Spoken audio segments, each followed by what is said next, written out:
Saudara, DPR menyetujui revisi kedua Undang-Undang Nomor 11 Tahun 2012 tentang Informasi dan Transaksi Elektronik atau Undang-Undang ITE disahkan. Namun banyak pihak memandang revisi masih membuka peluang kriminalisasi. Apakah rancangan undang-undang tentang perubahan kedua atas Undang-Undang Nomor 11 Tahun 2008 tentang Informasi dan Transaksi Elektronik dapat disetujui untuk disahkan menjadi undang-undang? Terima kasih.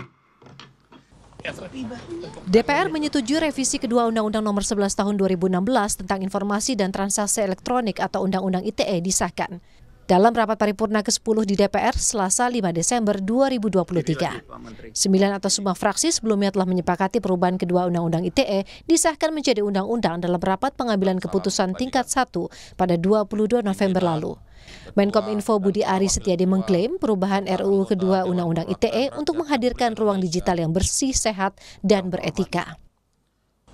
RUU perubahan kedua Undang-Undang ITE merupakan kebijakan besar Indonesia untuk menghadirkan ruang digital Indonesia agar tetap bersih, sehat, beretika, produktif, dan berkeadilan. Sama halnya di ruang fisik, pemerintah memiliki tanggung jawab untuk memenuhi hak asasi manusia yang dimiliki oleh pengguna internet di ruang siber seperti yang telah tertuang pada Konstitusi Indonesia. Pemerintah bertanggung jawab untuk menjamin kemerdekaan menyatakan pikiran dan kebebasan berpendapat. Sejumlah substansi perubahan dalam revisi kedua Undang-Undang ITE antara lain seperti pasal 27 ayat 1 mengenai kesusilaan atau ayat 3 mengenai penghinaan atau pencemaran nama baik dan ayat 4 mengenai pemerasan atau pengancaman yang merujuk pada KUHP. Ketua Perhimpunan Bantuan Hukum dan Hak Asasi Manusia Indonesia (PBHI) Julius Ibrani menilai proses pembahasan revisi Undang-Undang ITE tidak transparan.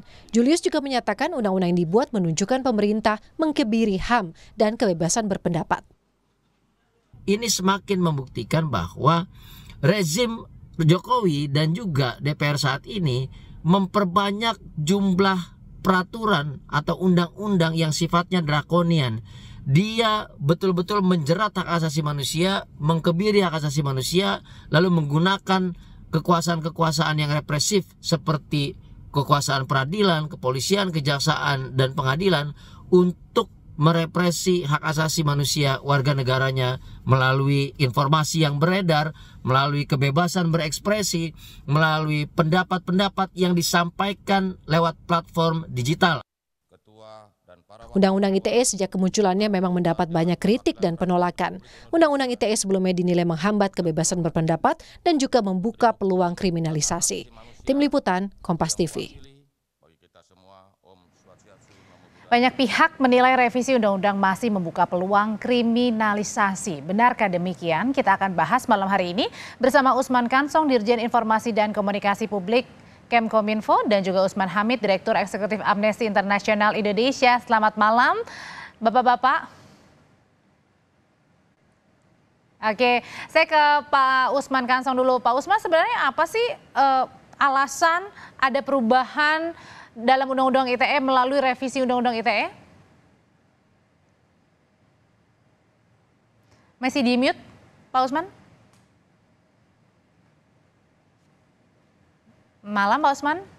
Selamat malam. Oke, kenapa? Ya, jadi kenapa Pak alasannya harus ada perubahan nih?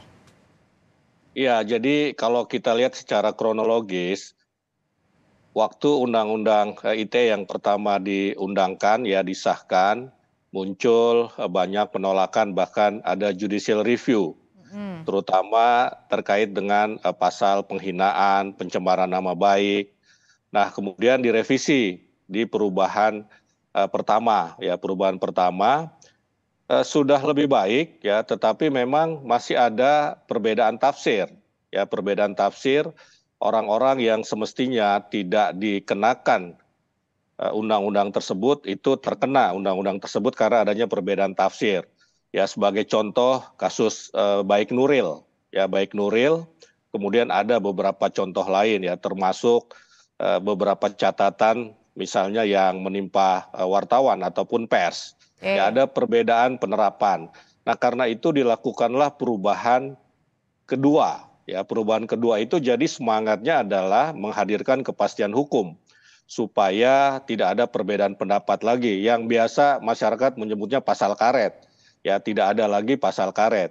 Ya, karena di dalam Undang-Undang ITE perubahan kedua ini di pasal 45 diatur pengecualian. Ya, ada 3 pengecualian. Ya, kalau pernyataan pendapat itu untuk kepentingan publik, ya maka tidak bisa dikenakan undang-undang ini. Kemudian untuk pembelaan diri. Tahu caranya Pak Usman, ada tadi ya perbedaan untuk pandangan publik dan yang bukan nih. Jangan-jangan saya nanti kalau bisa memberikan pandangan bisa terkena undang-undangnya ITE. Ya itu harus dibuktikan memang. Ya, harus dibuktikan. Subjek hukum bisa membuktikan bahwa itu adalah untuk kepentingan publik. Kemudian yang kedua adalah untuk pembelaan diri. Sebagaimana dalam kasus Baik Nuril, itu sebetulnya adalah pembelaan diri ya. Pembelaan diri dari kepala sekolahnya misalnya yang melecehkan lah secara seksual, kira-kira seperti itu. Dan yang ketiga ini terkait dengan kesusilaan ya, ada pengecualian kalau itu menyangkut seni budaya, fotografi misalnya. Nah, itu tidak bisa dikenakan ya pasal kesusilaan di dalam undang-undang ini begitu. Nah, jadi sudah ada pengecualian-pengecualian yang menurut kami ini akan menghadirkan kepastian hukum, mengurangi elastisitas ya, kira-kira begitu, mengurangi elastisitas penerapannya di lapangan begitu. Oke, saya tanyakan kalau gitu ke Pak Usman Hamid. Pak Usman, kalau yang dinilainya dengan revisi Undang-Undang ITE perubahan kedua ini lebih memberikan kepastian hukum atau makin menakutkan masyarakat nih untuk memberikan pendapat?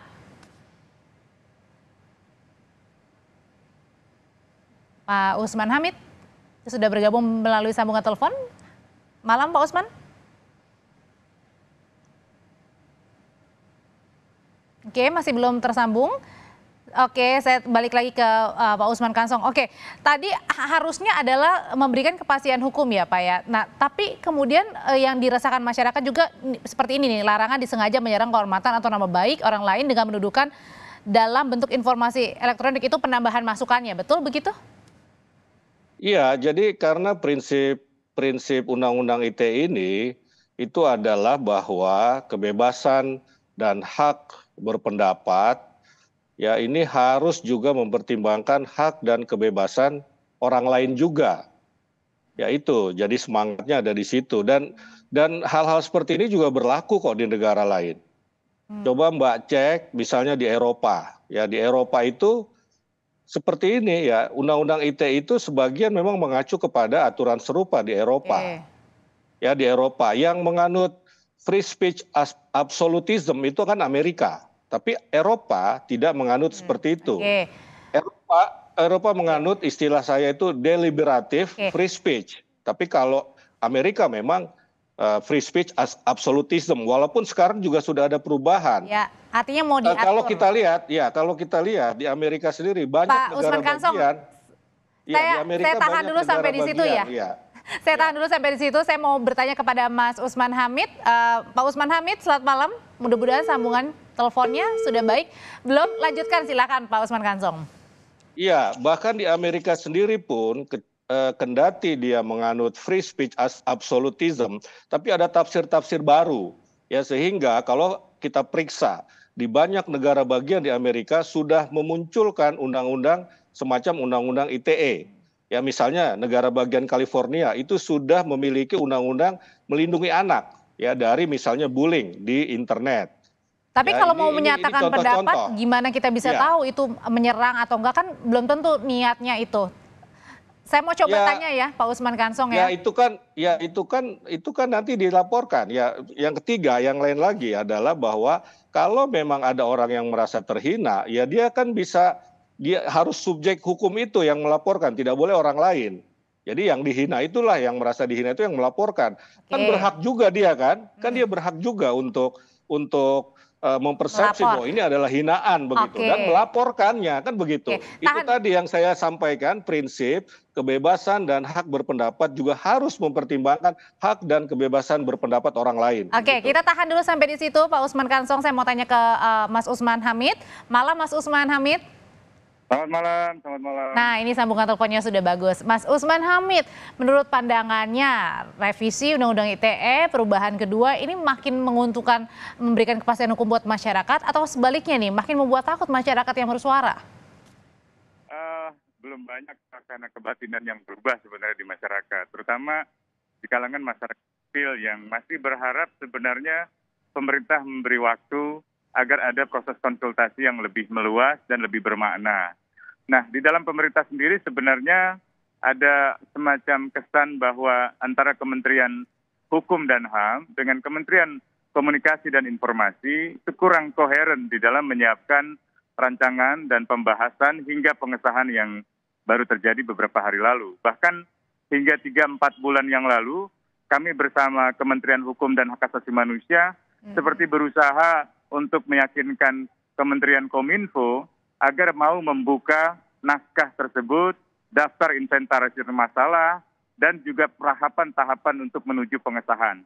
Nah, saat itu kami kesulitan untuk meyakinkan Kementerian Kominfo, dan kelihatan sekali proses ini memang seperti diburu-buru. Benar bahwa undang-undang ini sudah 2 tahun disiapkan, tetapi proses konsultasinya sangat tertutup, dan itu tadi yang saya katakan, bahkan Kementerian Hukum dan Hak Asasi Manusia dalam 3-4 bulan lalu masih kesulitan untuk meyakinkan Kominfo agar mau membuka rancangan undang-undang yang mau disahkan Mas Usman dan Hamid, sudah disahkan beberapa hari lalu.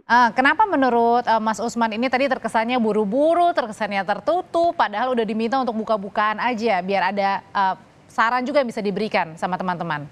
Ya mungkin karena kejar setoran ya, arti kami tidak melihat ada kemajuan yang berarti di dalam revisi kedua Undang-Undang ITE. Seharusnya pasal-pasal pencemaran nama baik itu tidak ada di dalam undang-undang itu. Dan masalahnya juga saya kira bukan sekedar soal hukuman yang sudah lebih ringan, tapi bagaimana negara tetap mempertahankan peraturan yang berpotensi untuk memberangus kritik-kritik di dalam masyarakat. Kritik-kritik yang damai tentu saja terhadap pejabat publik, pejabat negara, pejabat lembaga-lembaga negara yang dalam hukum pidana yang baru sudah dilarang untuk misalnya mengkritik atau dengan dalih. Jadi ada ketakutan kritik-kritik yang membangun justru itu nggak ada lagi ya? Betul sekali, itu yang saya kira juga tercermin di dalam survei harian Kompas beberapa waktu yang sebelumnya, di mana semakin banyak masyarakat yang takut di dalam berpendapat, padahal pendapat masyarakat adalah tanda partisipasi, dan partisipasi tinggi bisa meningkatkan legitimasi pemerintah di dalam mengambil kebijakan. Pak Usman Kansong, itu katanya masyarakat justru malah takut tuh, bahkan diminta untuk biar ada saran begitu dari rancangan perubahan, malah terkesannya tertutup, buru-buru. Pak Usman Kansong? Ya, jadi memang salah satu yang dipersoalkan oleh masyarakat sipil adalah proses ya. Ada 14 kali pertemuan, rapat-rapat untuk membahas itu, dan saya kira sudah melibatkan beberapa kelompok masyarakat sipil. Mungkin memang tuntutannya atau keinginannya lebih banyak lagi. Ya, rapat-rapat seperti itu ada 318 DIM, ya, daftar isian masalah begitu. Itu juga sebagian adalah masukan dari teman-teman masyarakat sipil, walaupun memang kebanyakan dari fraksi-fraksi ya di DPR begitu. Nah, kemudian memang kita juga paham, kita tahu ada keinginan untuk penghapusan pasal penghinaan ya, tetapi pemerintah dan DPR bersepakat bahwa kita masih memerlukan pasal itu ya, yang penting ya ada, ya seperti saya sampaikan tadi, ada pengecualian ya, sehingga penerapannya di lapangan itu tidak memunculkan masalah. Nah, kira-kira seperti itu.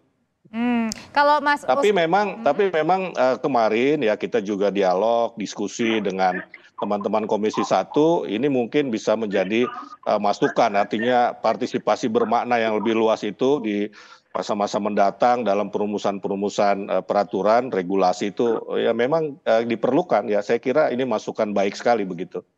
Oke, Mas Usman, kalau gitu sarannya apa sih supaya perubahan kedua Undang-Undang ITE ini bukannya malah makin mencederai hak masyarakat untuk memberikan kritikan yang atau saran yang baik gitu?